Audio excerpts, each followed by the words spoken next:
Hi friends, welcome to Suruchi. ఈరోజు మీకు వంకాయ వెల్లుల్లి కారం ఎలా చేసుకోవాలో చేసి చూపిస్తాను. ముందుగా ఒక బౌల్ తీసుకుని వాటర్ వేసుకుని అందులో ఉప్పు కూడా వేసుకోవాలి. ఇప్పుడు స్టవ్ మీద ప్యాన్ పెట్టుకుని నూనె వేసుకోవాలి.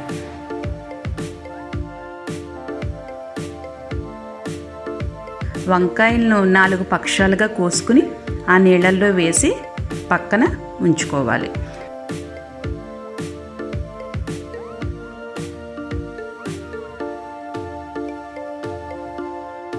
ఈ నూనె హీట్ అయిన తర్వాత ఈ వంకాయలను నీళ్ళల్లోంచి తీసి పిండి నూనెలో వేసుకుని మంట తగ్గించుకోవాలి.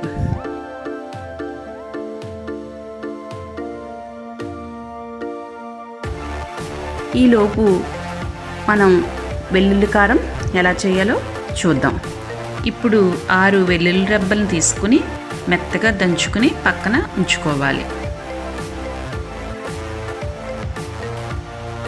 ఒక గిన్నెలో 3 స్పూన్స్ కారం వేసుకుని 1 స్పూను సాల్ట్ వేసుకోవాలి. వేసుకున్నాక ఈ వెల్లుల్లి దంచుకున్నది తీసుకుని కారం మీద వేసుకోవాలి. పొయ్యి మీద చిన్న బౌల్ పెట్టి కొంచెం ఆయిల్ని హీట్ చేసుకోవాలి. హీట్ అయిన తర్వాత ఈ ఆయిల్ని వేడివేడిగానే వెల్లుల్లి కారంలో వేసి కలుపుకోవాలి. ఈ కారం అనేది కమ్మగా ఉండాలి. కారంగా ఉంటే బాగోదు, అందువల్ల కమ్మని కారంతో వాడుకోవాలి. ఇప్పుడు వెల్లుల్లి కారం రెడీ అయిపోయింది. ఇప్పుడు వంకాయలు మెత్తబడ్డాక నూనెలోంచి తీసుకోవచ్చు.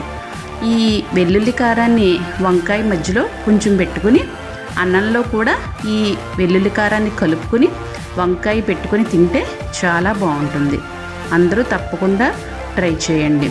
Thank you for watching this video.